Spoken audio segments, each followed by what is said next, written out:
3,000 piso. Yun na lang ang laman ng wallet niyang dati puno ng kung ano-anong card na kulay ginto at platinum.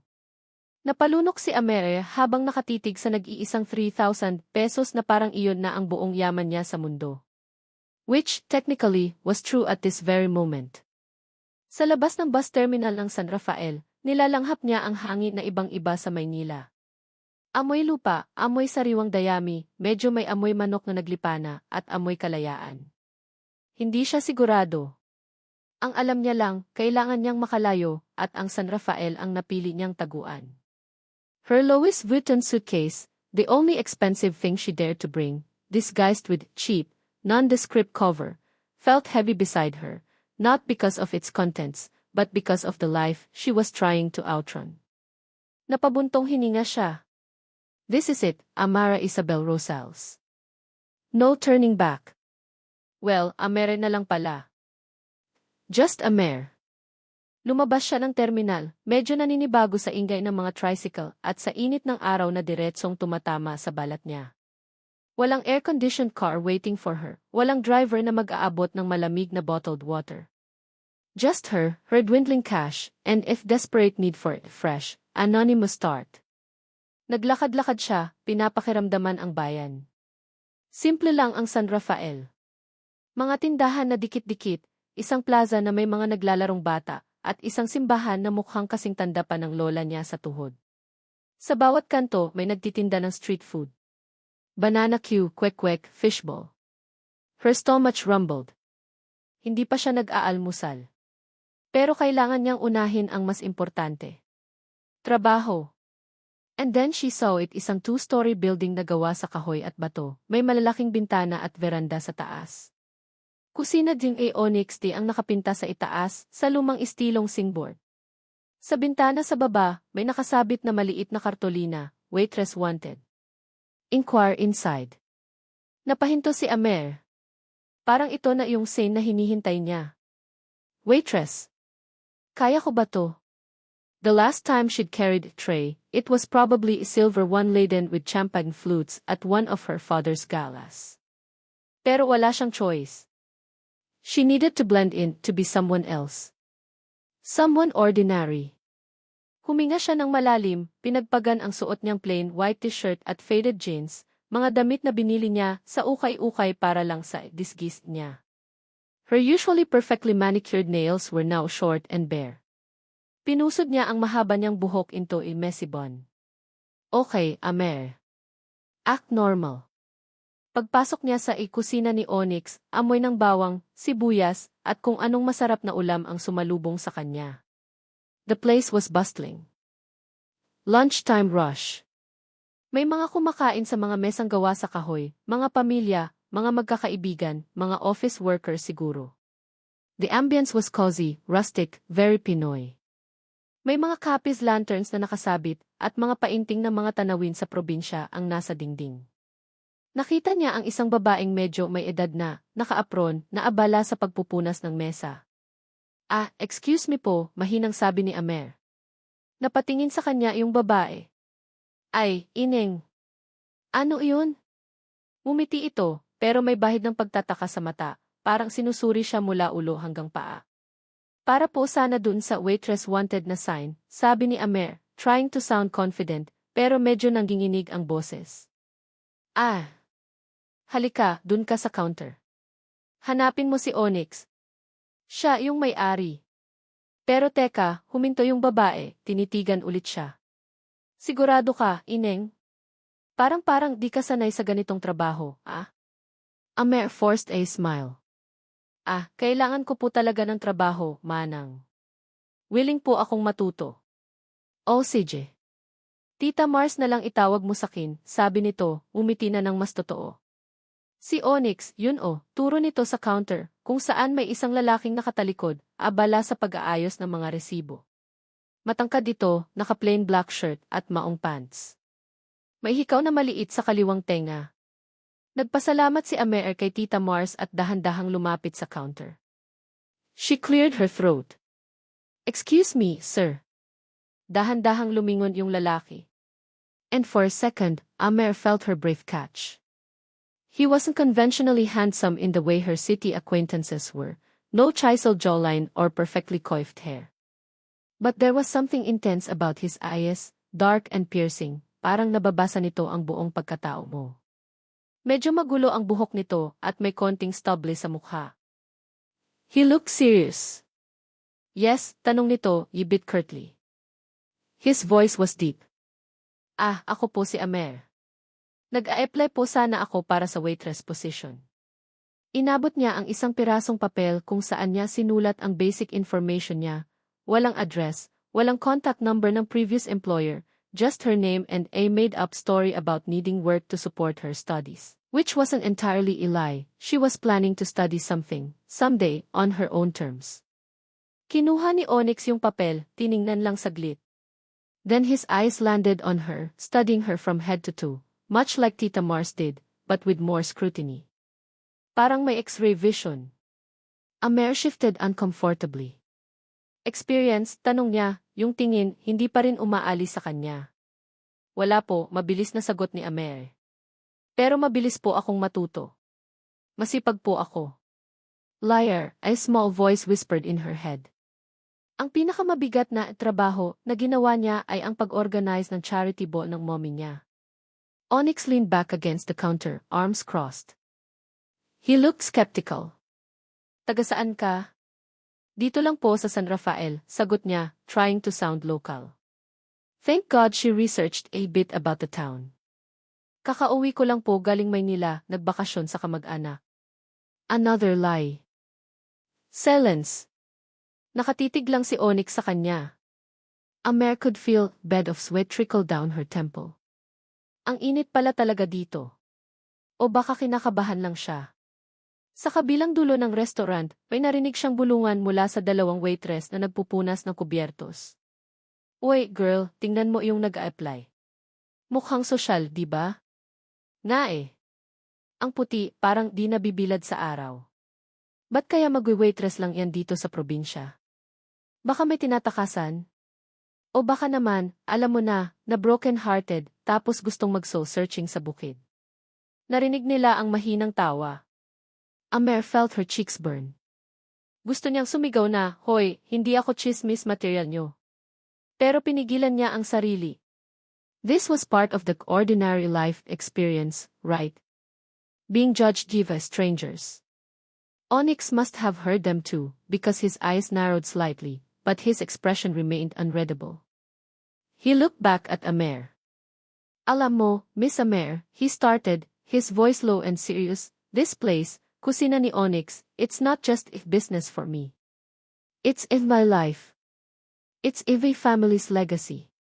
Simple lang kami dito, pero seryoso kami sa trabaho. He pushed himself off the counter and took a step closer. Amer could smell a faint scent of spices and something woodsy, like his cologne. Or maybe it was just the restaurant. We don't hire drama here, he said, his eyes locking onto hers. We don't hire people looking for a temporary escape, or if backdrop for their personal soap opera. We hire dedication. We hire hard work. We hire people who genuinely want to be part of our team, who respect the food we serve and the customers who eat here. Bawat salita, parang patama sa kanya. Drama? Soap opera? Was she that transparent? Napatungo si Amer. She felt pang of guilt, but also a surge of defiance. Hindi siya nagpunta dito para mag-inarte. Yes, she was running away, but she was serious about making it on her own. Kailangan niyang patunayan iyon, hindi lang sa kanya, kundi sa sarili niya. Naiintindihan ko po, sabi niya, looking up to meet his gaze. At kung bibigyan niyo po ako ng pagkakataon, ipapakita ko po sa inyo na dedicated ako.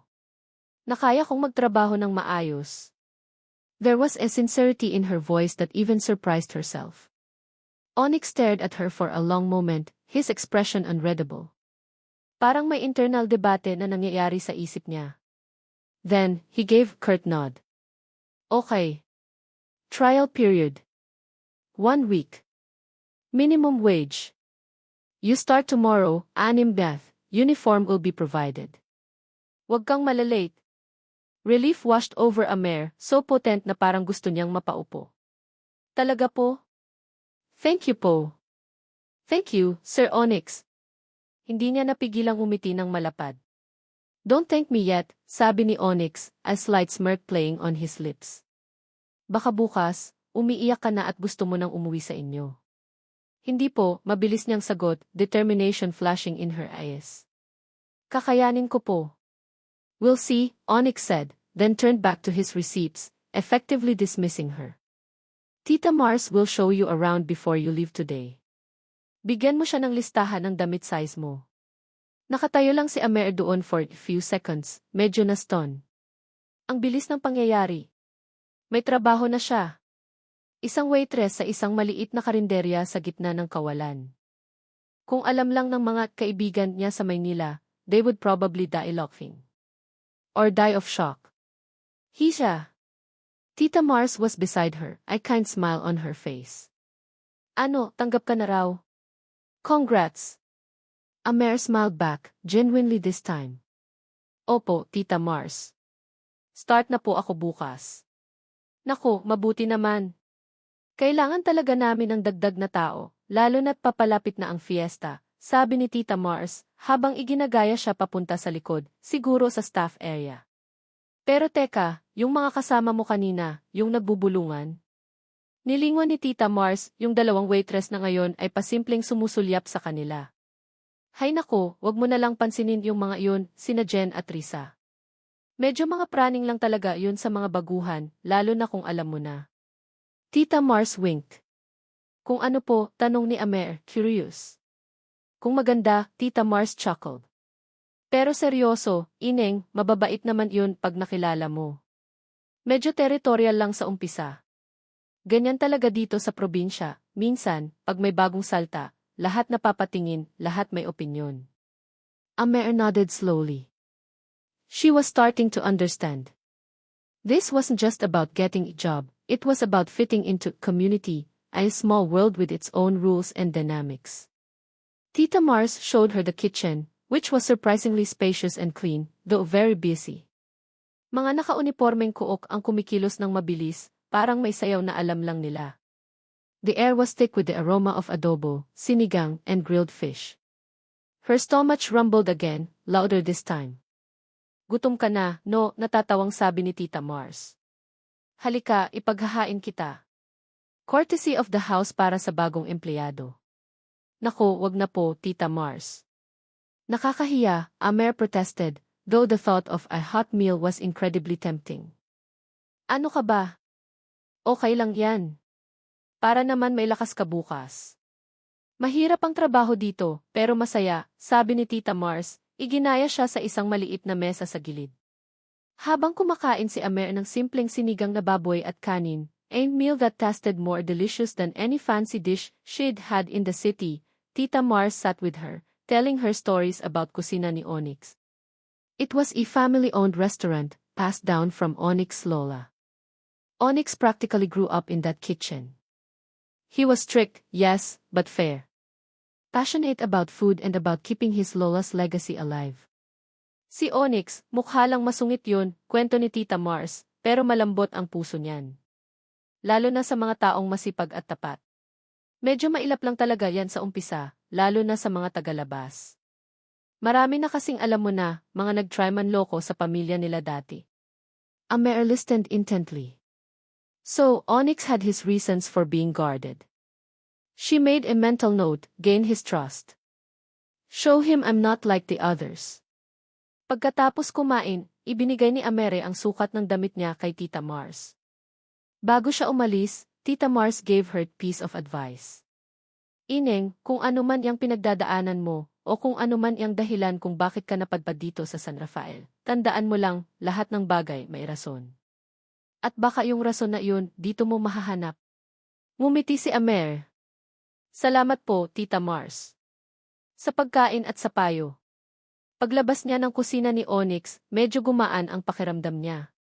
The sun was beginning to set, casting a golden glow over San Rafael. For the first time in a long time, Amer felt a flicker of something she hadn't felt in ages, hope. Naglakad siya papunta sa isang maliit na boarding house na nahanap niya kanina, yung pinakamura na kaya ng budget niya. It wasn't much, but it was a roof over her head. Pagpasok niya sa kwarto niya, maliit, may isang kama, isang maliit na mesa, at isang bintanang nakaharap sa bakanting lot. She finally let out shaky breath. Kinuha niya ang cellphone niya. Walang signal. Good. She didn't want any calls from her father, or her friends, or anyone from her old life. Not yet. Maybe not ever. Humiga siya sa kama, ramdam ang pagod sa buong katawan. Staring at the peeling paint on the ceiling, she thought about Onyx's words, "We don't hire drama." A small, ironic smile touched her lips. Oh, Onyx, she thought, if you only knew. Ilay life gas drama. Pero dito sa San Rafael, sa kusina ni Onyx, susubukan niyang magsulat ng bagong script. Isang script kung saan siya ang bida, hindi bilang Amara Isabel Rosales, the heiress, kundi bilang si Amer, the waitress. Just Amer. And as she drifted off to sleep, this single question echoed in her mind, planted their gulay Onyx intense gaze, and Tita Mars, knowing smile. Ano nga ba ang naghihintay sa kanya sa bayang ito? At handa na ba talaga siyang harapin yun? The air from the slightly ajar window carried the distant sound of crickets and a faint melody from a neighbor's radio. San Rafael was slowly lulling her into a new, uncertain curriculum. Bukas, sisimulan niya ang unang araw ng bago niyang buhay.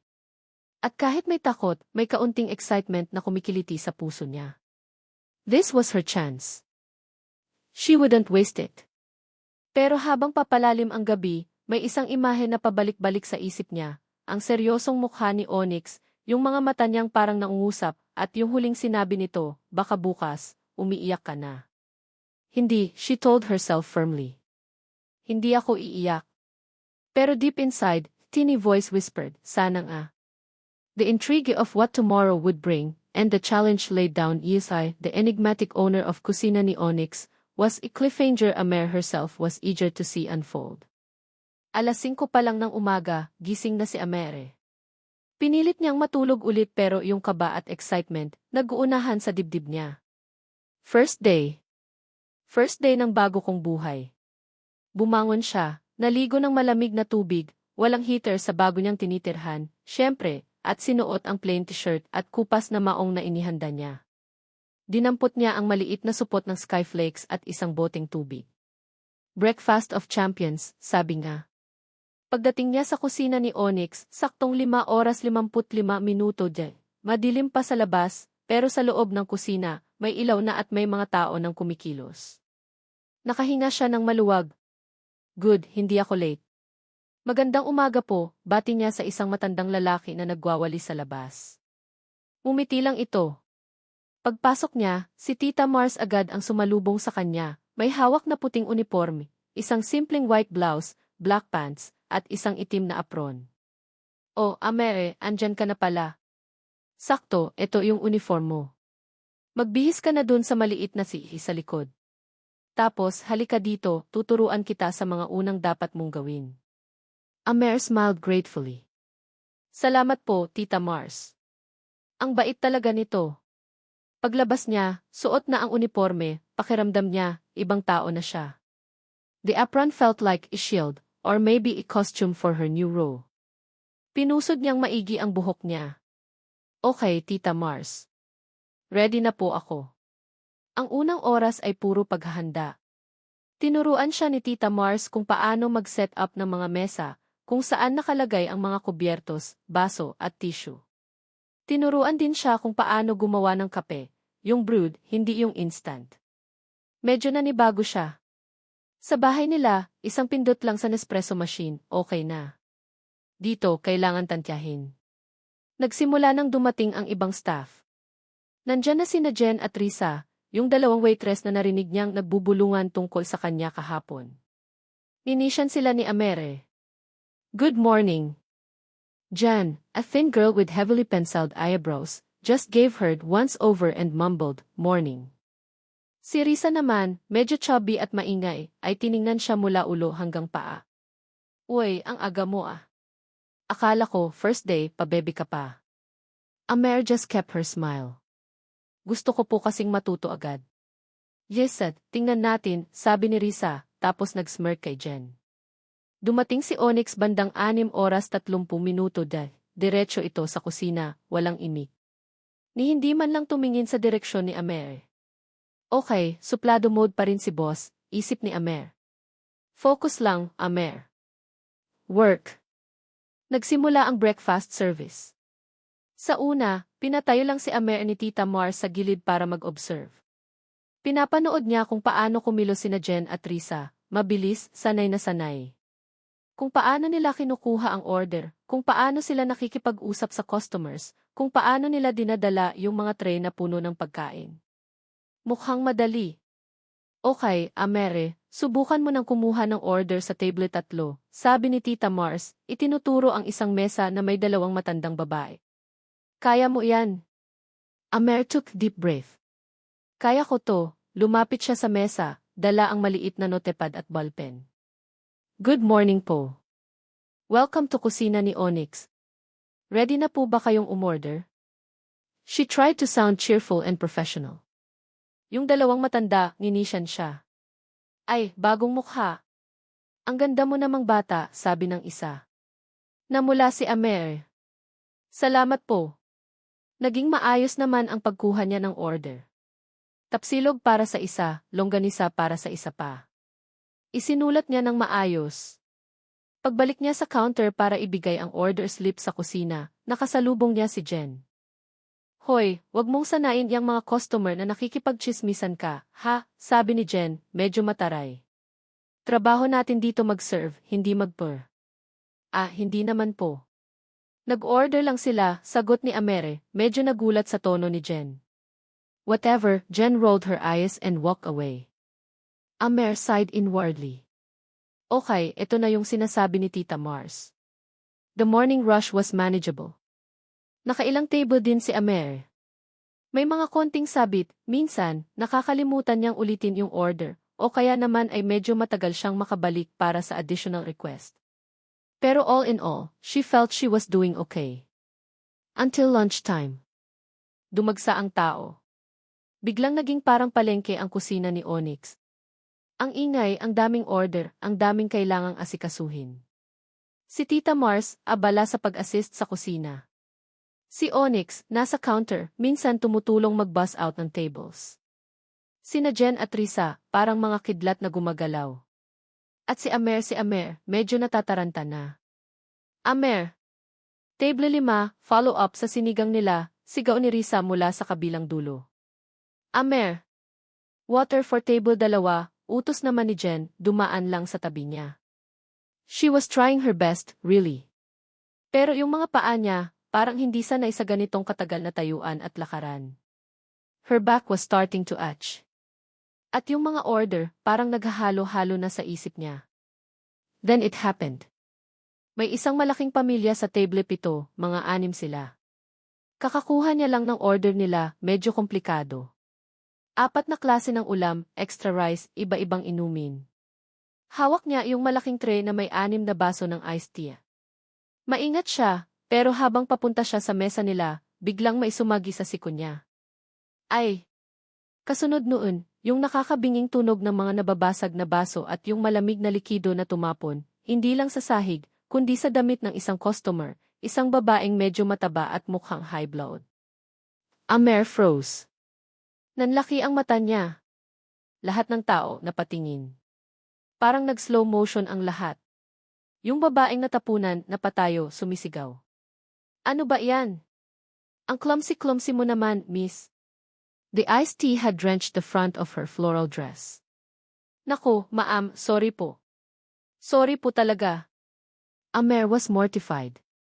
Gusto niyang magpalamon sa lupa. Ramdam niya ang init sa pisngi niya. Si Jen, na malapit sa kanya, ang unang nagsalita, pero hindi para tulungan siya. Hay naku, Amer. First day mo pa lang, ang laki na ng perwisyo mo, may kasamang irap. Si Risa naman, napapailing na lang habang nagmamadaling kumuha ng trapo. Amer wanted to delay. Or run or both. But she remembered Onyx's words, baka bukas, umiiyak ka na. Hindi. Hindi siya iiyak. She took deep breath, trying to control the tremor in her hands. Pasensya na po talaga, ma'am. Saglit lang po, kukuha po ako ng pamunas. Yumuko siya para pulutin yung mga basag na baso, pero nanginginig ang kamay niya. Hala, baka masugatan ka pa. Yung babaeng customer, medyo kumalma na, pero halata pa rin ang inis. Okay lang po, Amere managed a weak smile, kahit na parang sasabog na yung dibdib niya sa hiya at kaba. Dahan-dahan niyang pinulot ang mga bubog. Biglang may kamay na humawak sa braso niya. Ako na dyan. Si Onyx. Seryoso ang mukha, pero walang galit. Kumuha ito ng dustpan at walis tambo mula sa gilid. Risa, bigyan mo si Maam ng basahan at extra tissue. Jen, assist mo yung ibang tables. Amer just stood there, feeling useless and incredibly embarrassed. Pinunasan niya yung natapong iced tea sa sahig gamit ang trapo na inabot ni Risa, habang si Onyx ang nagwawalis ng bubog. The customer was still grumbling, but less loudly now. Nako, buti na lang at paborito ko tong bestida ko, kung hindi. Sayang ang lunch namin dito. Pasensya na po ulit, Maam, sabi ulit ni Amere, nakayuko. Ako na po ang bahala sa order nyo. Libre na po namin yung iced tea nyo. Onyx glanced at her, then back at the customer. Yes, Maam. On the house na po ang drinks nyo. And we'll make sure your food arrives quickly. His voice was calm, professional. Nang medyo maayos na ang gulo at nakaupo na ulit yung pamilya, bumalik si Amer sa staff area sa likod, feeling defeated. Sumandal siya sa pader na papikit. Gusto niyang umiyak pero pinipigilan niya. Ang tanga-tanga mo, Amer. Okay ka lang, Ineng. Si Tita Mars, lumapit sa kanya, may daladalang baso ng tubig. Amer opened her eyes. Opo, Tita Mars. Pasensya na po. Ang clumsy ko. Tita Mars chuckled softly. Ano ka ba? Lahat tayo dumadaan dyan. Part yan ng training. Ang importante, yung ginawa mo kanina. Alin po? Hindi ka nagpanik. Hindi ka umiyak. Umiti ka pa nga, kahit alam kong hiyang-hiya ka na. Tita Mars looked at her intently. Ganyan ka rin ba sa tunay na buhay? Pag may problema, ngingiti ka lang tapos lilinisin mo iyong kalat. Amer was taken aback given the question. Hindi niya alam ang isasagot. Sa tunay na buhay niya, pag may problema, usually may ibang taong umaayos para sa kanya. Or, she'd just throw money at it, or throw a tantrum. Ito yung unang beses na siya mismo ang humarap sa kalat na ginawa niya. Hindi ko po alam, Tita Mars, she answered honestly. Pero dito po gusto kong matutong ayusin yung sarili kong gulo. Tita Mars smiled, a knowing, kind smile. Maganda yan, Ineng. Mahirap yung pinasok mo, pero mukhang matibay ka. Sige na, inom ka muna ng tubig. Tapos, balik ka na doon. Marami pa tayong customer. Amer drank the water. It felt cool and refreshing. Tita Mars' words were like a balm to her bruised ego. May isang tao na naniniwala sa kanya. That thought gave her a bit of strength. Pagbalik niya sa dining area, medyo humupa na yung lunch rush. She tried to avoid eye contact with Jen and Risa, who were now whispering in corner, occasionally glancing her way. Siguradong topic na naman siya. She focused on her tasks, clearing tables, refilling water glasses, taking new orders. She moved more carefully now, more aware of her surroundings. Bawat galaw pinag-iingatan. The rest of the afternoon passed in a blur of aprons, food, and the clatter of dishes. Amer felt exhausted, her feet were killing her and her whole body ached. Pero hindi siya nagreklamo. Tuwing mapapadaan si Tita Mars, ningisyan siya nito, parang silent encouragement. Before her shift ended, habang nagpupunas siya ng mga mesa bilang paghahanda sa dinner service, lumapit si Onyx sa kanya. Amer tensed up, expecting a lecture, or worse, baka sabihin na hindi na siya kailangan. Instead, Onyx held out something to her. Isang peres ng bagong, makapal na rubber gloves. Yung ginagamit sa paghugas ng plato or paglilinis. Amer looked at him, confused. Para saan po to, sir? Para sa'yo, Onyx said, his voice still a bit gruff, but his eyes, there was something different in his eyes. Less harsh, maybe. Nakita ko kanina, yung kamay mo, namumula na sa kakapunas at sa pagpulot ng bubog. Baka mamaya, yan naman ang problemahin natin. He paused, then added, his voice a little softer, don't let them get to you. He didn't specify who them was, but Amer knew he meant Jen and Risa, and maybe even the demanding customers. Focus on your work. You're doing okay for the first-timer. Amer was stunned. Hindi niya alam ang sasabihin. Onyx, the suplado boss, was actually showing concern. And did he just compliment her, kahit medyo backhanded yung ki-okay for the first-timer? Salamat po, sir, she stammered, taking the gloves. They felt sturdy in her hands. Onyx just nodded, then turned to leave. Pero bago siya tuluyang makalayo, humarap ulit ito. And Amer? Oh. Yung pamilya sa table 7 kanina, he said, nag-iwan sila ng malaking tip. Para daw sa'yo, kasi kahit natapunan mo sila, ang pulit mo pa rin daw. He actually almost smiled. Almost. Nasa counter, kunin mo na lang kay Tita Mars. Then he was gone, disappearing into the kitchen. Amer stood there, holding the gloves, a strange warmth spreading through her chest. Inis. Yun yung naramdaman niya kanina dahil sa kapalpakan niya at sa asar ni na Jen at Risa. Pero ngayon, may sumisilip na pag-asa. Hope that maybe, just maybe, she could actually survive this. Hope that maybe, this grumpy boss wasn't so bad after all. Lumapit siya kay Tita Mars sa counter. Tita Mars, yung tip daw po. Tita Mars grinned. Ineng. Eto, 500 pesos. Bongga, di ba? Sabi ko sa'yo yung kabaitan mo, may balik yan. Inabot nito ang pera kay Amere. Amer couldn't help but smile. Her first ever tip. Earned through spilled iced tea, embarrassment, and a forced smile. But it felt good. It felt real. Ingatan mo yung gloves na bigay ni Onyx, ha? Sabi ni Tita Mars, may halong pang-aasar. Bihira yun magbigay ng kahit ano, lalo na ng atensyon. She winked.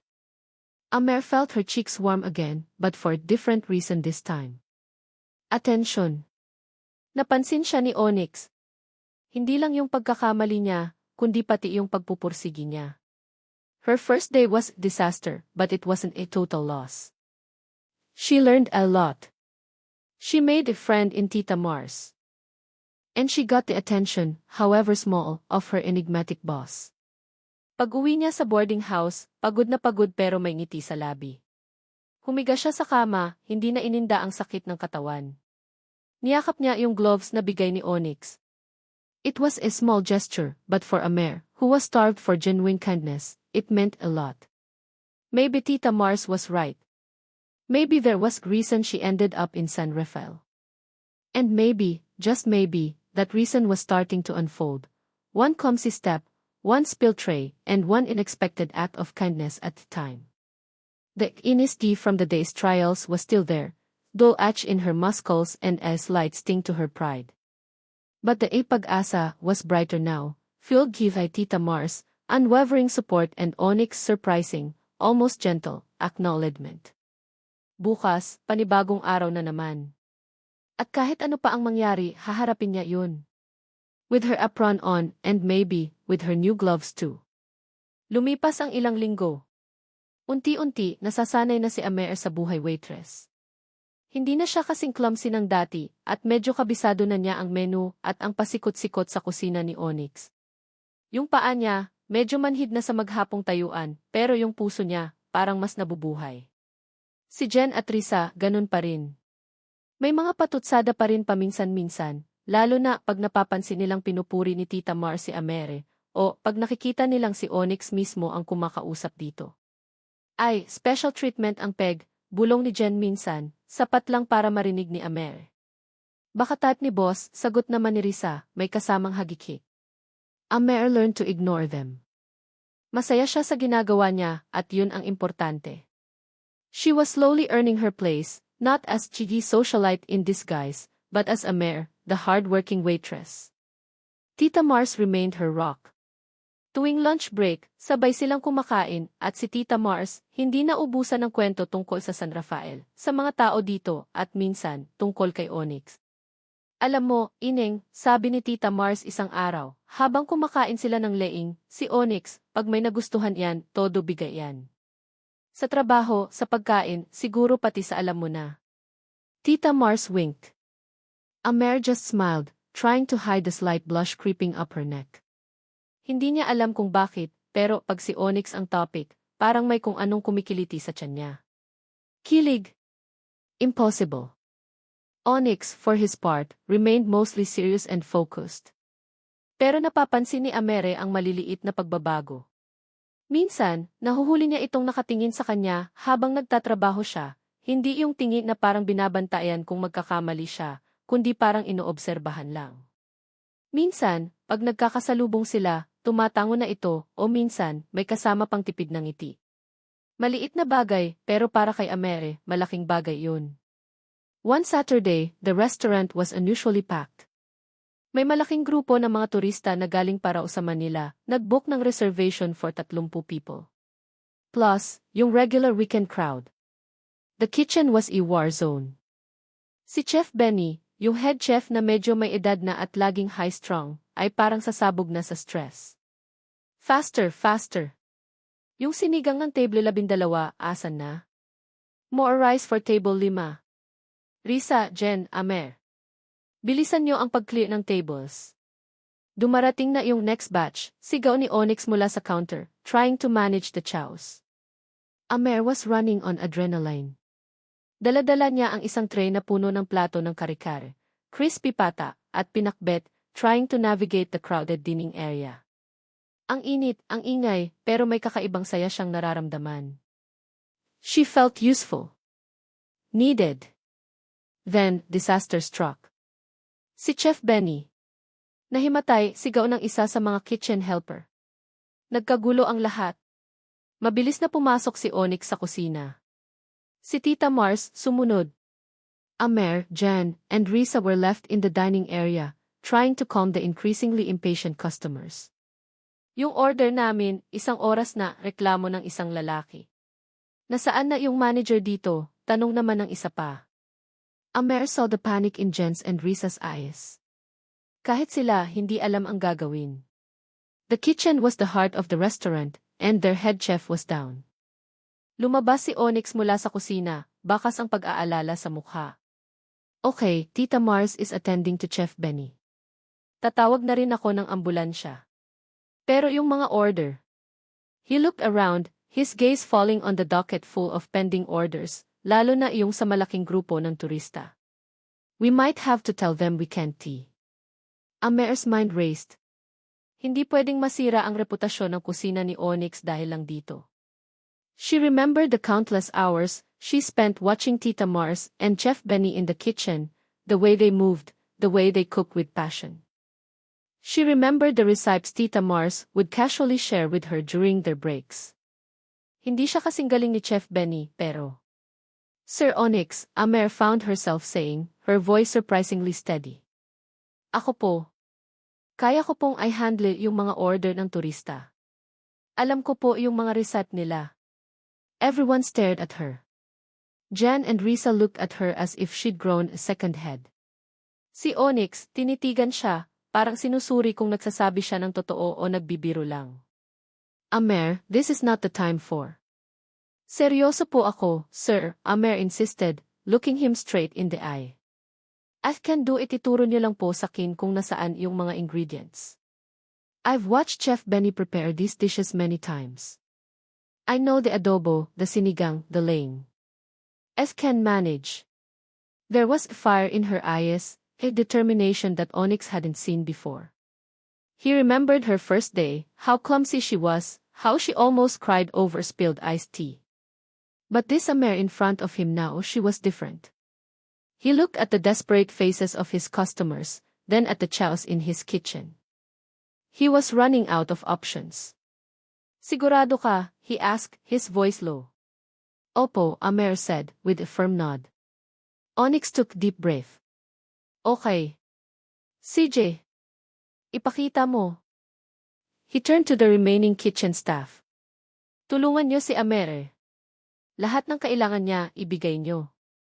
Amere didn't waste any time.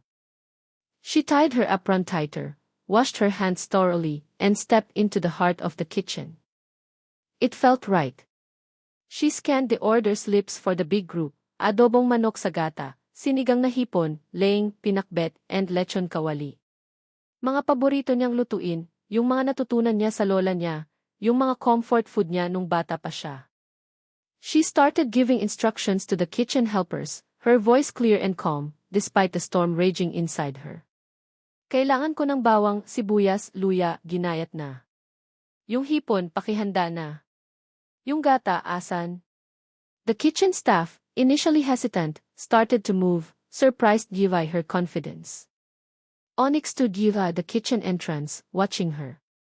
He saw how she moved around the kitchen, not with the practiced ease of a professional chef, but with an intuitive grace, certain familiarity with the ingredients and the process. She wasn't just following recipes, she was cooking. With her heart. Amere was in her element. The heat, the steam, the clatter of pans, it didn't bother her. She was focused. For the first time in her life, she wasn't Amara Isabel Rosales, the heiress expected to marry well and manage charities. She was Amere, the cook, saving the day. One by one, the dishes were plated and sent out. The adobong manok sa gata, creamy and savory. The sinigang na hipon, perfectly sour and comforting. The laying, rich and spicy. The pinakbet, with perfect balance of salty and bitter. And the lechon kawali, crispy skin and tender meat. The aroma wafting from the kitchen started to change the mood in the dining area.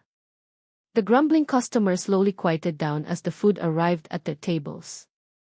Then, a murmur of appreciation, followed by sounds of satisfied eating. Si Jen at Risa, na kanina ay aligaga, ngayon ay mas mabilis nang nakakapag-serve dahil tuloy-tuloy na ang labas ng pagkain. They would occasionally glance towards the kitchen, a look of disbelief, and was that a hint of respect on their faces. After what felt like an eternity, the last dish for the tourist group was served.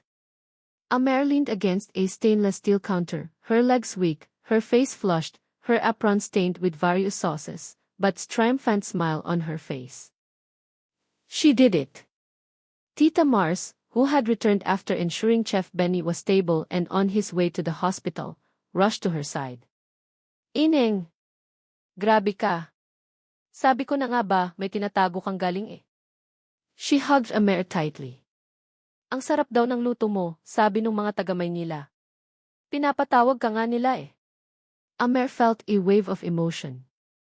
Pagod, pero higit pa doon yung saya. Yung fulfillment. Talaga po? Halika. Tita Mars pulled her towards the dining area. As Amere stepped out of the kitchen, still in her stained apron, the group of tourists from Manila stood up and started clapping. Bravo! Ang sarap ng luto mo, iha, said an elderly man. You saved our lunch. We thought we'd go hungry, laughed a woman. Ano ng pangalan mo, Hisha? You should open your own restaurant in Manila. Amere was overwhelmed. She just smiled irreal. Salamat po. Amere po. This was more rewarding than any designer bag or expensive vacation. This was real. Onyx was standing near the counter, watching the scene. His usual stern expression was replaced by something Amere couldn't quite decipher. Was it pride? Amazement? Later, after the lunch rush had subsided and Chef Benny was reported to be recovering well from exhaustion and high blood pressure, Amere was helping clean up the kitchen. Onyx approached her. Amere, he began, his voice softer than usual. She turned, bracing herself. Baka pagalitan siya dahil nakialam siya sa kusina. Sir, yung ginawa mo kanina di. He paused, looking at her, really looking at her. Walang manager ang gumagawa niyan. Walang may-ari ng restaurant ang basta-basta papasok sa kusina at magluluto para sa 30 katao, pag bumagsak ang chef nila. He took a step closer. The kitchen was quieter now, just the hum of the refrigerators and the distant clatter of Tita Mars washing dishes. Pero ikaw ginawa mo. There was a sincerity in his voice that made Amer's heart skip a beat. Kailangan po she said softly, looking down at her worn-out sneakers.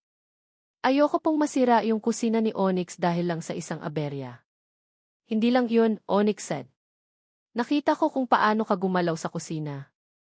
You weren't just cooking, Amer. You were passionate. He hesitated, then continued, parang si Lola. Ganyan din siya magluto. Puno ng puso. Amer looked up, surprised beside the comparison. Lola ni Onyx. Yung nagtayo ng kusina ni Onyx. Mahilig po talaga akong magluto, sir, she admitted. Natuto po ako sa lola ko. A small smile touched Onyx's lips. Halata nga. They stood there for a moment, in the quiet aftermath of the chaotic lunch service. The air between them was different. The usual barrier of boss-employee seemed to have thinned, replaced by shared experience and mutual respect. Then, Onyx did something unexpected. He reached out and gently tucked a stray strand of hair behind Amer's ear. His fingers brushed her skin, sending a jolt of electricity through her. It was a small gesture, almost unconscious, but it was loaded with an intimacy that caught Amer off guard. Their eyes met, and in that moment, amidst the lingering smell of garlic and adobo, with the kitchen still bearing the marks of their battle, Amer saw something in Onyx's eyes she hadn't seen before. Admiration. And something else, something warmer, softer. Something that made her breath catch in her throat. Kilig. There it was again, that familiar flutter, but stronger this time, more insistent. It spread from her stomach to her chest, making her feel lightheaded. And judging Gisai the way Onyx was looking at her, Gisai the slight flush on his own cheeks, maybe just maybe he felt it too. The moment was broken by Tita Mars' cheerful voice from the dishwashing area. Hoy, kayong dalawa. Baka matunaw kayo dyan sa kakatitigan. Magmerienda muna kayo, oh. May natirang lechon kawali. They both jumped back slightly, like two teenagers caught doing something they shouldn't. Amer felt her face burn. Onyx cleared his throat, looking away. Sage, Tita Mars, Onyx stammered, suddenly sounding flustered. Una na ako. May aasikasuhin pa ako sa opisina. He practically fled the kitchen. Amer was left standing there, her heart pounding, her fingers unconsciously touching the spot where Onyx's hand had been. She could still feel the ghost of his touch. Yes, Tita Mars said, emerging from the back with knowing smirk. Mukhang may niluluto na kayo dyan na hindi lang pagkain, Tita Mars. Amer exclaimed, her face beet red. Tita Mars just laughed. Sus, ining. Kitang-kita kaya. Yung titig ni Onyx sa iyo kanina, parang ikaw yung pinakamasarap na ulam na nakita niya sa buong buhay niya. Amer couldn't help but laugh too, giddy, nervous laugh. Hindi niya alam kung ano nang nangyayari. But one thing was for sure, something had shifted between her and Onyx. That shared crisis in the kitchen, her unexpected display of skill, and that brief, electrifying touch, it had changed things. She had proven her worth, not just as a waitress, but as someone who genuinely cared for kusina ni Onyx. And in doing so, she had earned more than just the admiration of the customers. She had earned Onyx's respect. And maybe, just maybe, the first stirrings of something more. That kilig was undeniable now, mixed with a sense of galaki's deep, quiet joy that came from being seen, from being appreciated, from a simple touch that promised more. As she helped Tita Mars finish cleaning up, Amer couldn't wipe the smile off her face. The exhaustion was still there, but it was a good kind of tired. A satisfied kind of tired. She replayed that moment in her mind, Onyx's eyes, his touch, the unspoken words that hung in the air between them. This was more than just a job now. This was something else. Something exciting. Something that made her heart beat a little faster every time she thought of her grumpy, intense, and surprisingly gentle boss. The tikim ng pagsubok, taste of challenge, had led to a tikim ng pag-ibig. Hindi pa siguro. Pero yung simula, yung unang kagat, masarap. At gusto pa niyang tikman ulit. Ang mga sumunod na araw matapos ang key kitchen takeover ni Amer ay puno ng kakaibang tensyon. Isang tensyon na hindi dahil sa stress ng trabaho, kundi dahil sa mga titigang hindi sinasadya, mga ngiting pasimple, at mga pag-iwas na halatang halata. Lalo na sa pagitan nila ni Onyx. Pagkatapos ng insidente sa kusina, parang may invisible string na humihila sa kanila palapit sa isa't isa, pero at the same time, parang may pader ding biglang tumataas. Onyx was still the serious boss, pero mas madalas na siyang humingiti kay Amer, yung totoong ngiti, hindi yung tipid lang. Minsan, nahuhuli niya itong nakatitig sa kanya habang naglilinis siya ng mesa o kumukuha ng order, at pag nagtama ang mga mata nila, si Onyx ang unang umiiwas na may bahid ng pula sa pisngi. Which Amer found incredibly endearing. Si Amer naman, hindi na niya mapigilan yung paru-parong nagwawala sa tiyan niya tuwing malapit si Onyx. The kilig was now a constant companion. She found herself looking for him, listening for his voice, and her day would brighten considerably if he so much as said, "Good job, Amer," or "Mag-ingat ka sa pag-uwi." Even Jen and Risa seemed to have softened towards her, lalo na pagkatapos nilang makita kung paano niya sinalba ang restaurant. May mga di good morning, Amer na sila, at minsan, tinutulungan pa siya pag sobrang dami ng tao. Konti na lang, baka maging friends pa sila. Miracles do happen, Amer thought with a smile. Tita Mars, of course, was enjoying every minute of it. Hay naku, kayong dalawa, she'd often tease, para kayong mga high school students na nagliligawan. Ang lakas ng kuryente, pag magkalapit kayo, ramdam hanggang kabilang kanto. Isang hapon, habang medyo matumal ang customer, nagkayayaan ang ilang staff na mag-video sa likod, sa maliit na staff room. Si Risa, todo birit ng tiluha. Si Jen, halik naman ang banat. Amer was just watching them, laughing, feeling like she finally belongs. Hoy, Amer, ikaw naman, sabi ni Risa, inaabot sa kanya ang mic. Naku, wag na. Baka umulan, tanggi ni Amer, laughing. The last time she sang in public was at charity gala, key very formal, very rehearsed classical piece. Hindi siya sanay sa video. Sige na.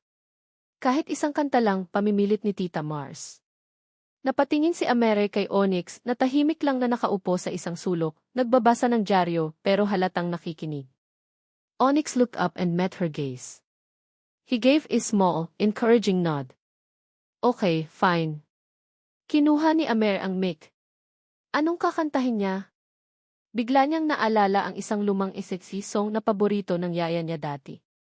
Kahit maputi na ang buhok ko. Simple lang pero may meaning. Nang magsimula siyang kumanta, nagulat ang lahat. Her voice was beautiful.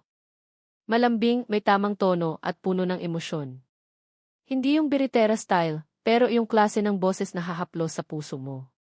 Lahat sila, napahinto sa ginagawa, nakikinig. Kahit si Jen at Risa, nakanganga. Si Tita Mars, napapangiti, parang proud na proud. Pero ang pinaka-importante kay Amer ay ang reaksyon ni Onyx. Dahan-dahan nitong ibinaba ang dyaryo. Nakatitig ito sa kanya, yung mga mata, malalim, parang may kung anong nadiskubre. The look in his eyes made her heart soar. Para bang sa pagkanta niya, may isang bahagi ng pagkatao niya ang naipakita niya, yung totoong siya, hindi lang yung waitress. Nang matapos siyang kumanta, palakpakan ang lahat. Wow, Amer! Ang galing mo pala kumanta, puri ni Risa. Hidden talent, dagdag ni Jen. Onyx didn't say anything, but the way he was looking at her, it was enough. It was more than enough. Life in San Rafael was becoming good. Simple, pero may saya. May mga kaibigan na siya. May trabaho siyang gusto niya. At may isang Onyx na unti-unti nang napapalapit sa puso niya. She was starting to believe na baka dito na nga ang lugar niya. Na baka ito na yung itotoong buhay na hinahanap niya. But as the saying goes, all good things must come to an end. Or at least, get complicated. It was a busy Friday night. Fiesta season was approaching, and San Rafael was starting to get more visitors. Kusina ni Onyx was packed to the rafters. Amer was expertly weaving through tables, carrying a heavy tray laden with sizzling sisig and crispy dinuguan. Amer, table sham needs extra rice.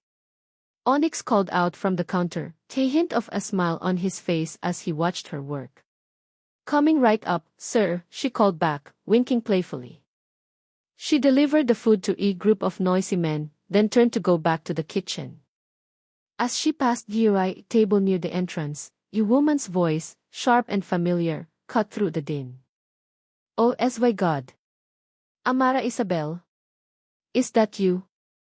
Amer froze. Her blood ran cold. That voice. Kilala niya iyon. Parang may kung anong humigpit sa dibdib niya.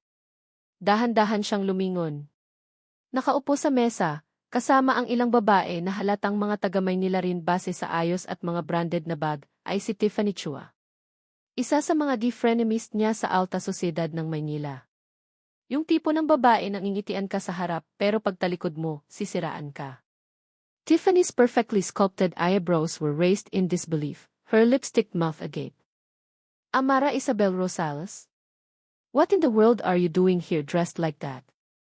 Her eyes rake over Amer's simple waitress uniform, her tone dripping with condescension. Amer felt like deer caught in headlights. Shit! Shit! Shit! This was her worst nightmare come true. Ang sikreto niya, malapit nang mabisto. Ah! Tiffany! Hi, Amer managed a weak smile, trying to act casual, though her heart was pounding like a drum. Small world. Small world indeed.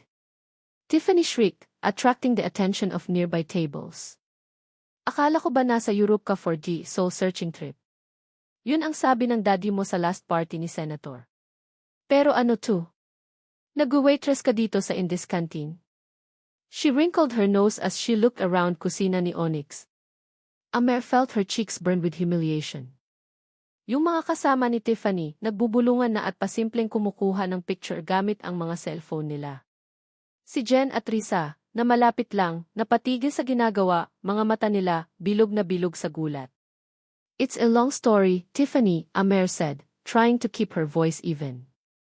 Look, I'm kind of busy right now. Busy? Serving tables. You, Amara Isabel Rosales, the heiress to the Rosales group, serving sinigang. Tiffany let out a shrill laugh. This is priceless.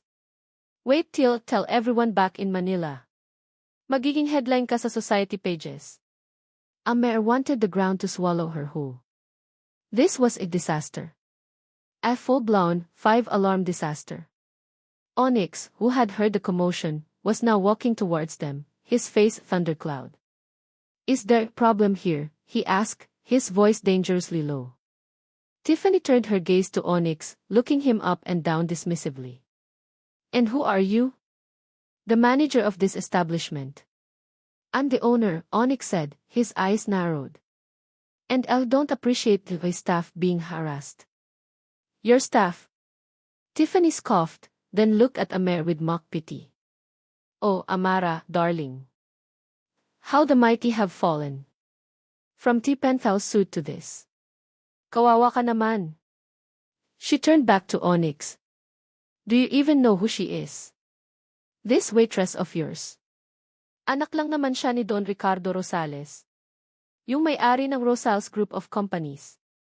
Isa sa pinakamayamang pamilya sa Pilipinas. Siguro naman, narinig mo na iyon kahit dito ka lang sa probinsya. The revelation hung in the air like a bomb. Silence.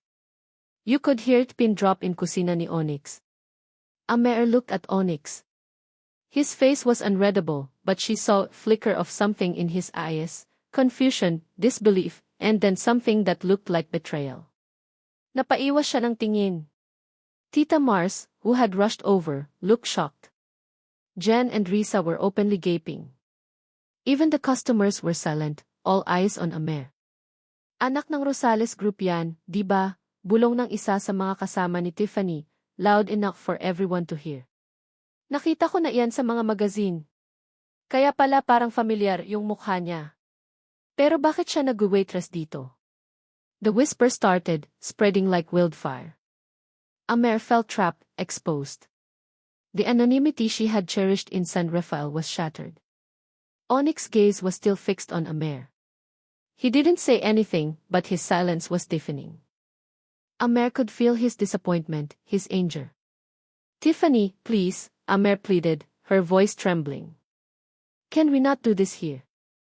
"Even not. It's the perfect place," Tiffany said, clearly enjoying the drama. "So, tell me, Amara. Is this some kind of rebellious phase?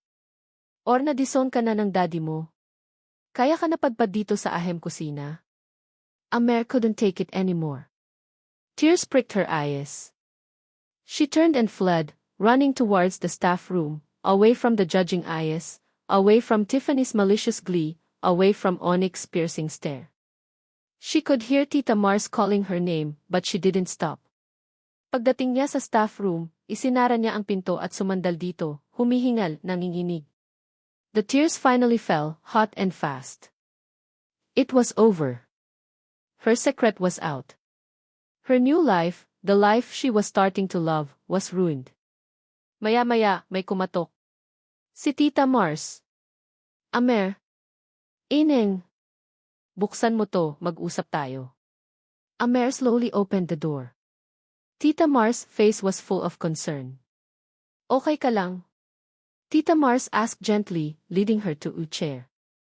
Amer just shook her head, sobbing. "Hindi po, Tita Mars. Huli na po ako. Alam na nila." "Sino yung babaeng yun?" "Kaaway mo." "Kakilala ko po sa Maynila," Amer said between sobs. "Alam na po ng lahat. Yung sikreto ko, di." Tita Mars just held her hand, letting her leave. After a while, when Amer's sobs had subsided a bit, Tita Mars spoke. "Ineng, yung totoo mong pagkatao, hindi yun sikreto na dapat ikahiya."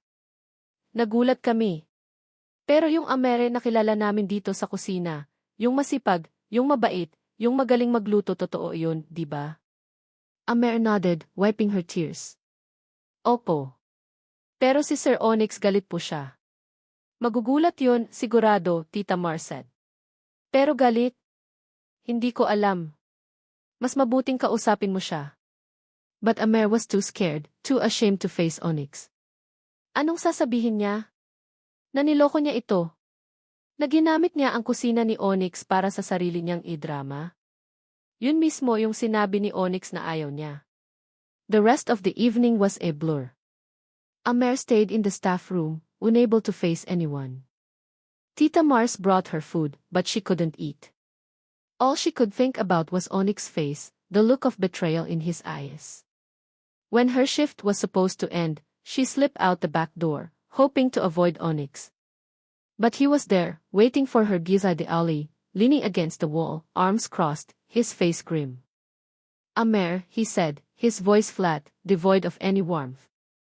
She stopped, her heart sinking. This was it, the confrontation. "Sir Onyx," she whispered, unable to meet his eyes. "So, Amara Isabel Rosales," he said, the name sounding foreign, sarcastic on his lips. "The heiress. Nag-enjoy ka ba sa paglalaro mo dito sa probinsya?" Each word was like a slap in the face. "Hindi po ako naglalaro," she said, her voice choked with emotion. "Totoo po yung..." "Totoo." Onyx cut her off, his voice rising. "Anong totoo, Amer?" "O Amara, yung pag-a-apply mo dito, na parang kawawang-kawawa ka at kailangan mo ng trabaho. Yung mga kwento mo tungkol sa simpleng buhay. Lahat yun kasinungalingan." He stepped closer, his eyes blazing with anger. "Ginamit mo ba kami? Ginamit mo ba yung kusina ni Lola, yung mga tao dito, para sa drama ng buhay mo? Para makatakas ka sa kung ano man yung problema mo sa Maynila?" Tears streamed down Amer's face. "Hindi po yun ang intensyon ko, Sir Onyx. Maniwala po kayo." "Paano ako maniniwala?" He shot back, his voice laced with bitterness. "Lahat ng pinakita mo sa min, sino ka ba talaga, Amare? Yung simpleng waitress na masipag at gustong matuto? O yung mayamang spoiled brat na naghahanap lang ng thrill?" The accusation stung. Gusto ko lang maging normal," she cried. Gusto ko lang maranasan yung buhay na hindi dinidikta ng pangalan ko, ng pera ng pamilya ko. Dito ko lang po yun naramdaman. At kami yung naging collateral damage. Onyx's voice was cold. Naisip mo ba kung anong mararamdaman namin pag nalaman namin yung totoo? Naisip mo ba ako? The last question hung in the air, heavy with unspoken emotions. Naisip mo ba ako? It was more than just about the deception. It was about the connection they had started to build, the trust that was now shattered. Amer looked at him, her heart breaking. She saw the hurt in his eyes, behind the anger. She had hurt him. Deeply. Sir Onyx, patawarin niyo po ako, she whispered, her voice raw with pain. Hindi ko po sinasadya na saktan kayo. Gusto ko lang maging totoo kahit minsan lang. Onyx just stared at her, his jaw tight. The silence stretched between them, filled with unspoken accusations, regrets, and the ruins of what could have been. He turned away, his back to her. Umuwi ka na, Amer, he said, his voice tired, defeated. Hindi ko alam kung anong gagawin ko sa'yo. Hindi ko alam kung kaya pa kitang pagkatiwalaan ulit. He walked away, leaving Amer alone in the dark alley, her tears flowing freely. The takot, fear of being discovered had turned into the harsh reality of galit, anger, and pagtatakwil, rejection. Her carefully constructed new life had crumbled. And the man she was starting to fall for now saw her as nothing but a liar. She had found a taste of true happiness in San Rafael, but it seemed she wasn't meant to keep it. The shadows of her past, of her name, had finally caught up with her. And this time, there was no running away. Lumipas ang 2 araw mula nang mabisto ang sikreto ni Amer. 2 araw na parang impyerno para sa kanya. Hindi na siya pumasok sa kusina ni Onyx. Wala siyang lakas ng loob na harapin si Onyx, o kahit sina Tita Mars, Jen, at Risa. Nagkulong lang siya sa kwarto niya sa boarding house, umiiyak, pinagsisisihan ang lahat. The news about Amara Isabel Rosales, the runaway heiress working as a waitress in provincial Carinderia, spread like wildfire not just in San Rafael, but also in Manila, thanks to Tiffany Chua's very active social media. May mga paparazzi na raw na nagtatanong-tanong sa bayan, trying to get a scoop. Her father had called her countless times, furious and demanding she come home. She ignored all of them. Ang pinakamasakit ay yung huling sinabi ni Onyx, hindi ko alam kung kaya pa kitang pagkatiwalaan ulit. Those words echoed in her mind, a constant reminder of how badly she had messed up. She had found something real, something precious, and she had destroyed it with her lies. Sa kusina ni Onyx, apektado rin ang lahat. Tahimik. Malungkot. Wala na yung dating sigla. Chef Benny was back, medyo mahina pa pero kaya nang magluto. Pero parang may kulang. Si Amer. Onyx was a mess, though he tried not to show it. Galit siya. Galit siya dahil naramdaman niyang niloko siya, ginamit. Pero sa ilalim ng galit, may mas malalim na emosyon, sakit. Nasaktan siya dahil yung babaeng unti-unti na niyang minamahal, yung babaeng pinakitaan niya ng totoong siya, ay hindi pala naging totoo sa kanya. He replayed everything in his mind. Yung unang dating ni Amere, yung determinasyon sa mga mata niya. Yung pagtitiis niya sa asar ni na Jen at Risa. Yung tapang niya nung nahimatay si Chef Benny. Yung ganda ng boses niya pag kumakanta. Yung ngiti niya. Yung mga titigan nila. Lahat ba yun parte lang ng isang malaking palabas? Pero may mga bagay na hindi niya maintindihan. Kung naglalaro lang si Amere, bakit siya umiyak nung natapunan niya yung customer? Bakit siya nagpakapagod sa kusina? Bakit parang totoo yung saya sa mga mata niya tuwing napupuri siya? Bakit parang totoo yung kilig? Boss, okay ka lang? Tanong ni Jen isang hapon, habang nagpupuna si Onyx ng mga baso sa counter, pero tulala. Onyx just grunted. Namimiss mo si Amere, no? Diretsahang tanong ni Risa, na lumapit din. Onyx glared at them. Trabaho. Wag niyo akong kausapin. Pero alam ni na Jen at Risa. Alam ng lahat. Onyx was miserable without Amer. And maybe, just maybe, Amer was more than just a liar. Si Tita Mars ang unang kumausap kay Onyx ng masinsinan. Isang gabi, pagkatapos magsara ng kusina, naupo ito sa tabi ni Onyx. Anak, Tita Mars began gently, alam kong galit ka. Alam kong nasaktan ka. Pero si Amer iba siya. Onyx remained silent, staring blankly at the empty tables. Nagsinungaling siya tungkol sa pagkatao niya, Tita Mars continued. Pero yung Amere na nakasama natin dito ng ilang linggo, yung Amere na masipag, yung Amere na matulungin, yung Amere na may gininto ang puso, hindi iyon kasinungalingan, Onyx. Nakita ko. Nakita nating lahat. Onyx finally looked at her, his eyes filled with pain. Pero bakit, Tita Mars? Bakit kailangan niyang magsinungaling? Siguro, natakot siya, Tita Mars said. Siguro, gusto niyang maranasan yung tratuhin siya bilang ordinaryong tao, hindi bilang yung anak ni Don Ricardo Rosales. Siguro, dito sa San Rafael, sa kusina mo, nahanap niya yung kalayaan na matagal na niyang hinahanap. She paused, then added, naalala mo ba nung unang araw niya? Yung sinabi mong, we don't hire drama? Baka natakot siyang isipin mong drama lang ang lahat ng iyon kung nalaman mo agad ang totoo. Onyx was silent again, processing Tita Mars' words. He remembered Amer's tear-streaked face, her desperate plea, gusto ko lang maging totoo kahit minsan lang. Mahal mo siya, no? Tita Mars asked softly. Onyx didn't answer, but his silence was answer enough. Tita Mars smiled sadly. Kung mahal mo, Onyx, wag mong hayaang mawala. Lahat ng tao nagkakamali. Ang importante kung paano niyo ayusin. She stood up.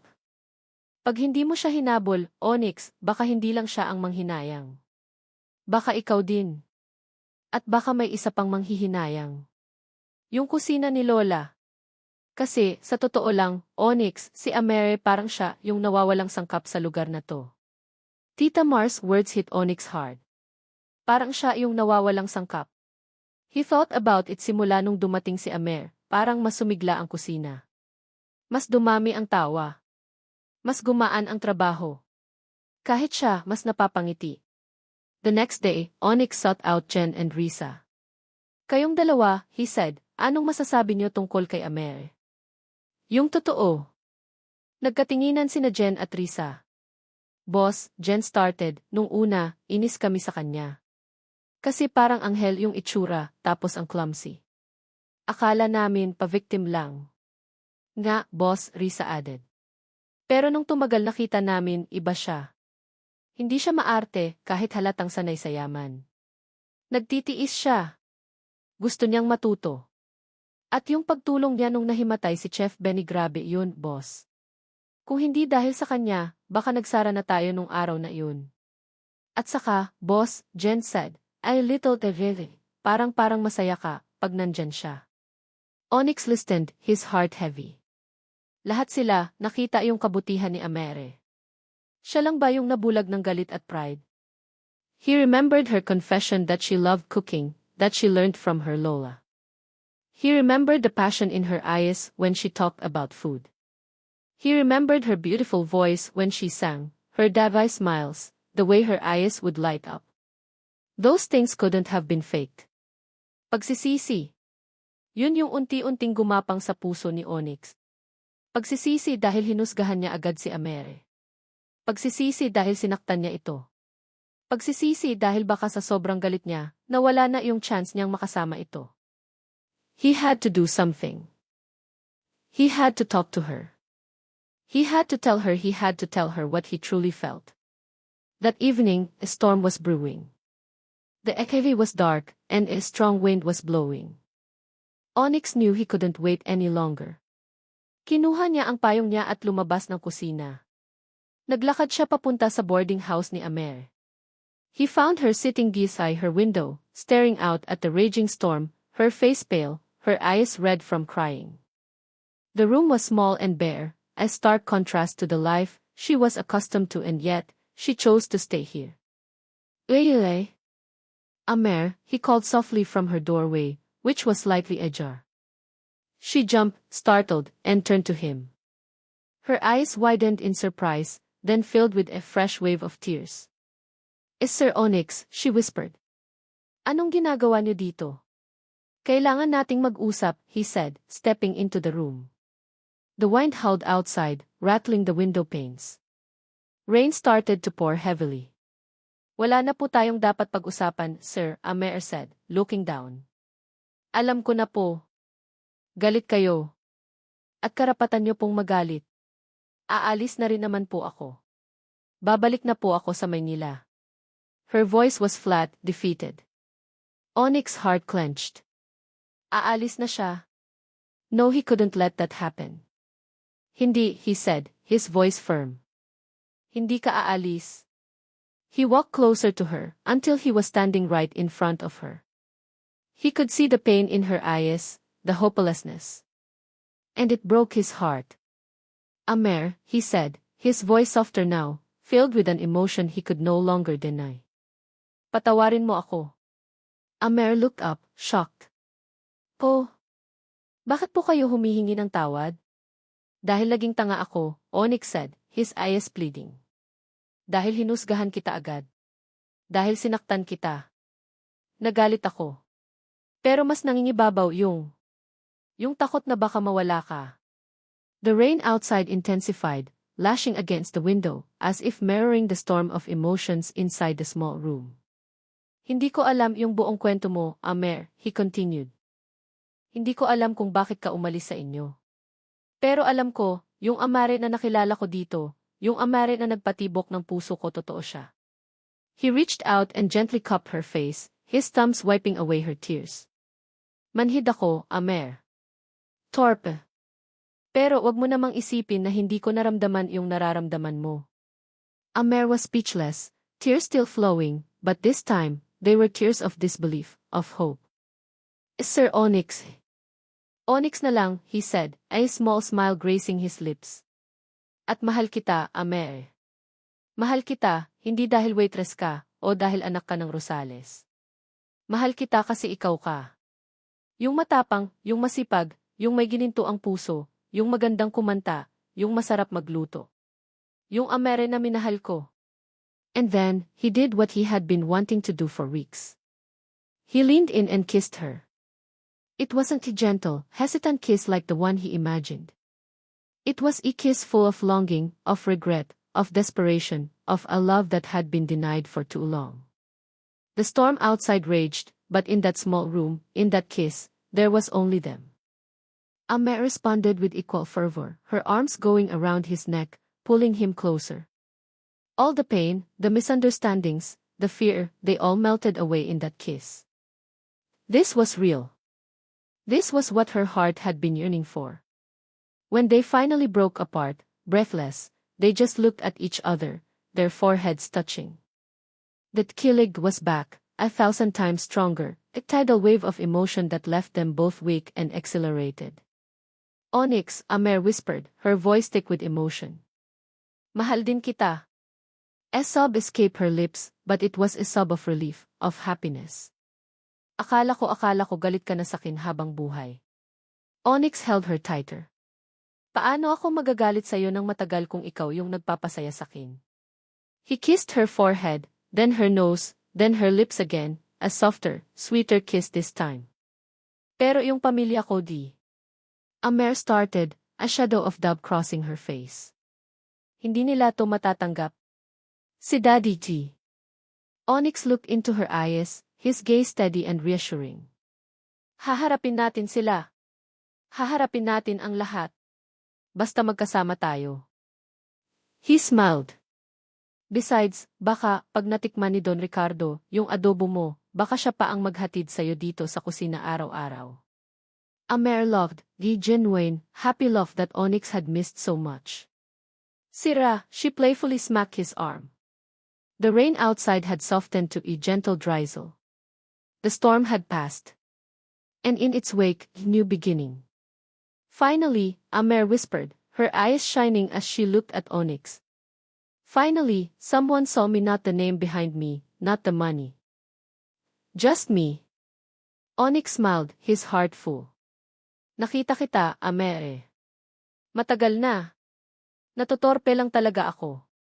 They stayed like that for a long time, just holding each other, finding comfort and solace in each other's arms, while the town of San Rafael slept, unaware of the love story that had just weathered its biggest storm. The ipagsisisi regret had transformed into forgiveness, and that kilig had blossomed into a love that was ready to face anything. Amer had found more than just a new life in San Rafael. She had found a love that saw her, accepted her, and cherished her for who she truly was. And Onyx, the grumpy, serious owner of Kusina ni Onyx, had finally found the missing ingredient to his own happiness. Tomorrow would be a new day. There would be challenges, for sure. But tonight, under the blanket of a rain-washed hair, all that mattered was the love that had been found, lost, and found again, stronger, truer, and ready for whatever the menu of life had in store for them. Makalipas ang 3 taon. Ang kusina ni Onyx ay hindi na lang basta isang kainan sa San Rafael. Naging isa na itong landmark, isang paboritong tambayan hindi lang ng mga taga-bayan kundi pati ng mga dayo. Ang dating simpleng 2-story building ay medyo lumaki na, may naidagdag na alfresco dining area sa gilid, napapalibutan ng mga halaman at maliliit na parol na umiilaw paggabi. Pero ang pinakamalaking pagbabago ay hindi sa istruktura, kundi sa puso ng kusina. At ang puso na iyon ay sina Onyx at Amer. Ang dating Amara Isabel Rosales ay kilala na ngayon sa buong San Rafael bilang Chef Amer, ang asawa ni Onyx, at ang babaeng nagdala ng bagong lasa at sigla sa paborito nilang kainan. Her story, the runaway heiress who found love and purpose in a small provincial kitchen, became something of a local legend, a modern-day fairy tale. Of course, hindi naging madali ang lahat. When Amer, with Onyx Isay her side, finally faced her father, Don Ricardo Rosales, it was an ordeal. Nagalit si Don Ricardo, nagtampo, hindi matanggap na ang unika hija niya ay mas pinili ang simpleng buhay sa probinsya at ang isang piordinaryong may-ari ng karinderya. Pero nakita niya ang determinasyon sa mga mata ni Amere, ang saya na hindi niya nakita dito noong nasa Maynila pa ito. At higit sa lahat, nakita niya ang sincerity at pagmamahal ni Onyx para sa anak niya. Kung saan masaya ang anak ko, doon ako, Don Ricardo had finally conceded, his voice gruff but his eyes suspiciously moist. He even, eventually, tasted Amer's adobo during one of his visits to San Rafael. Napasimple niyang ginawa, kunwari may business trip lang sa kalapit na bayan. At ayon kay Tita Mars, nasaksi sa lahat, napangiti daw si Don Ricardo at umorder pa ng extra rice. Ang kasal nila ni Onyx ay simple lang, ginanap sa lumang simbahan ng San Rafael, dinaluhan ng buong bayan. Walang grand ball gowns or extravagant decorations. Si Amere, nakasimpleng puting bestida na tinahi ni Tita Mars. Si Onyx, nakabarong. Pero ang pagmamahalang nakikita sa mga mata nila, yun ang pinakamahalaga. Ngayon, habang abala ang lahat sa paghahanda para sa lunch service, makikita si Chef Amer sa gitna ng kusina, suot ang paborito niyang puting apron na may bordang Chef Amer, regalo ni Onyx. She moved with an easy grace, orchestrating the kitchen staff like seasoned conductor. Okay team, yung special natin for today, yung sinigang na baka sa bayabas, make sure na tama yung asim tamis, ha, paalala niya. At yung lechon kawali, dapat extra crispy yung balat. Yes, chef, sabay-sabay na sagot ng mga kitchen staff, na karamihan ay mga kabataan mula sa San Rafael na tinuruan at binigyan ng oportunidad ni na Onyx at Amer. Isa sa mga ito ay si Lilet, isang 13 anyos na dalagita na dati nagtitinda ng sampagita sa labas ng simbahan. Ngayon, siya ang pinakabata at pinakamabilis matutong apprentice ni Amer sa paghahanda ng mga dessert. Chef Amer, tawag ni Lilet, medyo nahihiya, hawak ang isang tray ng mga bagong lutong turon. Okay na po ba yung pagkakaluto ko nito? Amer smiled warmly at her. Let me see, Lilet. Kumuha siya ng isang piraso, kinagatan. Left, perfect. Ang galing mo na talaga. Sabi ko sa'yo eh. Gamitin mo lang yung puso mo pag nagluluto, siguradong masarap yan. Lilet beamed with pride. Salamat po, Chef. Onyx entered the kitchen, holding a small, giggling bundle in his arms, si Miguel, ang 2 taon nilang anak, nakamukhang-kamukha niya pero nakuha ang mga ngiti ni Amer. Daddy's little chef wants to say hi to mommy, Onyx said, kissing Amer on the cheek. Hi, Jive baby. Amer cooed, taking Miguel from Onyx. Inamoy-amoy niya ito. Ang bango-bango naman ng chef ko. Miguel giggled, his teeny hands reaching for Amer's apron. It was a typical scene in their life now, beautiful chows of food, family, and love. Later that day, during the afternoon lull, Onyx found Amer sitting at one of the tables in the alfresco area, sketching something in a notebook. Si Miguel, mahimbing na natutulog sa stroller sa tabi niya. Ano yan, love?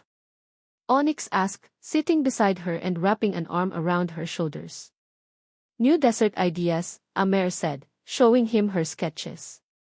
I'm thinking of a mango bravo-inspired cake, pero gagamitin natin yung local mangoes ng San Rafael. And maybe kape barako cheesecake. Sounds delicious, Onyx said, nuzzling her neck. Pero mas delicious ka. Amer laughed, swatting his arm playfully. Ikaw talaga. Nasa trabaho tayo, oh. Asawa naman kita at boss din ako dito, Onyx grinned. So, pwede kitang landiin anytime I want. They sat in comfortable silence for a while, watching the afternoon sun filter through the leaves of the acacia tree overhead. May mga batang naglalaro sa di kalayuan, yung tunog ng mga tricycle na dumadaan, yung amoy ng bagong pandesal mula sa katabing panaderya. Simple joys. Naaalala mo pa ba nung unang araw kitang nakilala? Biglang tanong ni Onyx. Amer smiled. Naman. Para kang papatay ng tao sa sobrang seryoso mo. Onyx chuckled. Kasi naman, yung itsura mo, parang naligaw na anghel na biglang nag-apply na waitress. Sabi ko, ano to, prank? Grabe ka sakin. Amer laughed. Pero in fairness, ang sungit mo talaga nun. We don't hire drama, sabi mo pa. Kasi, yun pala, ikaw mismo yung drama queen, Onyx teased. Hoy! He pulled her closer. Pero yun din yung minahal ko sa'yo. Yung tapang mo. Yung hindi mo pagsuko. Kahit na anak ka pa ni Don Ricardo Rosales, pinatunayan mong kaya mong tumayo sa sarili mong mga paa. Na kaya mong harapin ang kahit anong pagsubok. Amer leaned her head on his shoulder. At hindi ko iyon magagawa kung wala ka, Onyx. Ikaw yung nagbigay sakin ng pagkakataon. Ikaw yung naniwala sakin kahit nung ako mismo, hindi na naniniwala sa sarili ko. We saved each other, love, Onyx whispered, kissing the top of her head. Ikaw yung nagbigay ng bagong lasa sa buhay ko, sa kusina ni Lola. Tinuruan mo akong mangarap ulit. Sa labas ng kusina ni Onyx, may bagong sinboard na nakasabit, mas malaki at mas maganda kaysa sa luma. Ang nakasulat. Bahay kainan in kay Onyx de Amer, luto. Puso. Buhay. Sa ilalim nito, may maliit na dagdag, training the next generation of San Rafael chefs, one dish at a time. It wasn't just a restaurant anymore. It was a home. A culinary school. A community hub. A testament to their love story.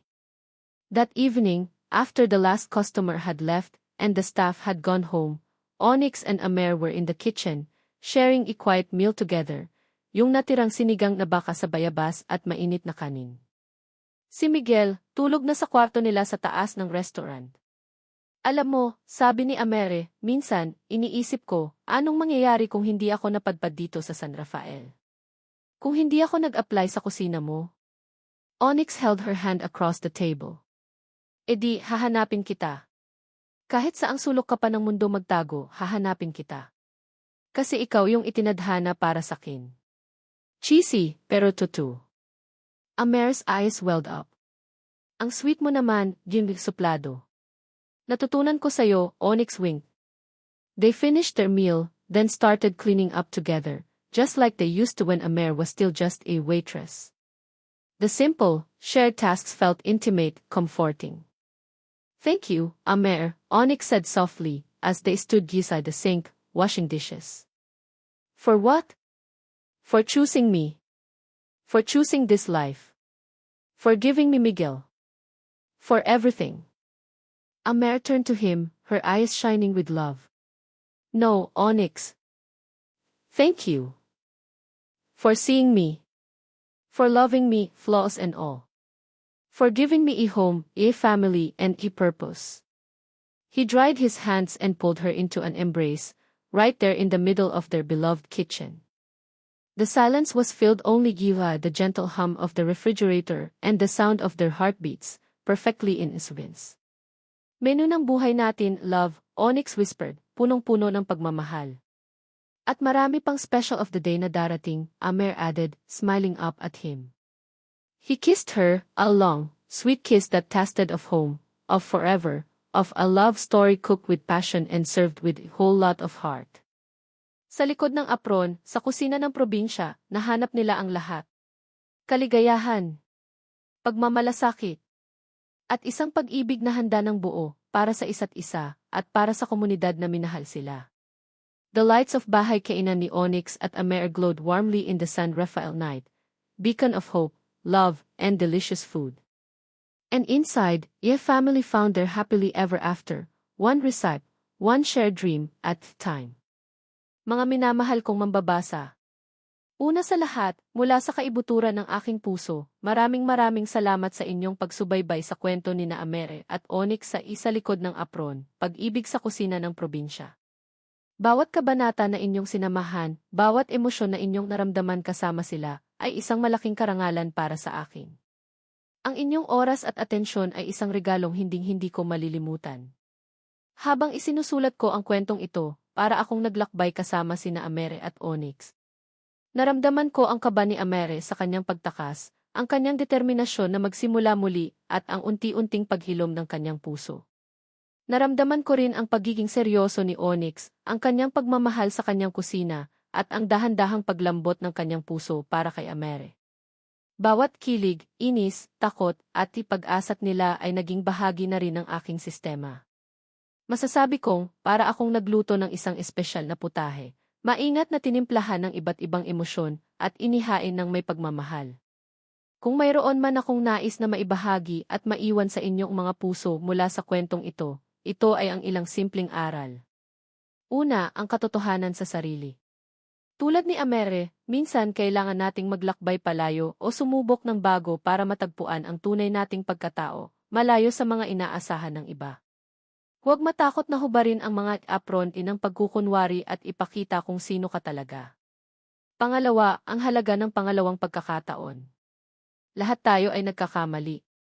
Tulad ng ipinakita ni na Onyx at Amere, ang pagpapatawad sa sarili at sa iba, at ang pagbibigay ng pangalawang pagkakataon ay maaaring magbukas ng pinto patungo sa mas malalim na pag-unawa at pagmamahalan. Pangatlo, ang kagandahan ng simpleng buhay at tunay na koneksyon. Minsan, sa gitna ng ingay at komplikasyon ng mundo, ang tunay na kaligayahan ay matatagpuan sa mga simpleng bagay, isang masarap na pagkain na pinagsaluhan, isang tapat na ngiti, isang mahigpit na yakap, at ang suporta ng mga taong tunay na nagmamahal sa atin. Hindi kailangan ng yaman o katanyagan para makahanap ng tunay na pag-ibig at kabuluhan. At panghuli, ang kapangyarihan ng puso sa anumang ginagawa natin. Gaya ng laging paalala ni Amere, gamitin mo lang yung puso mo pag nagluluto, siguradong masarap yan. Naniniwala akong totoo ito hindi lang sa pagluluto, kundi sa lahat ng aspeto ng buhay. Kapag may puso ang ating ginagawa, nagkakaroon ito ng kakaibang ganda at kahulugan. Ngayong natapos na ang kanilang kwento, nais ko kayong anyayahan na ibahagi ang sa likod ng apron sa inyong mga kaibigan, kapamilya, o kahit kanino na sa tingin ninyo ay maaaring maantig o makakuha ng inspirasyon mula rito. At syempre, kung mayroon kayong saloobin, komento, o kahit anong paboritong eksena o linya, huwag kayong mag-atubiling iwan ang inyong mga mensahe. Ang inyong mga kanso o feelings ay mahalaga sa akin. Gusto kong marinig kung paano kayo naantig ng paglalakbay ni na Amere at Onyx. Muli, maraming salamat sa inyong lahat. Sana ay nag-iwan ng ngiti, konting luha, at maraming inspirasyon sa inyong mga puso ang kwentong ito. Hanggang sa muli nating pagkikita sa mga susunod pang kwento. Nagmamahal. Ang inyong manunulat.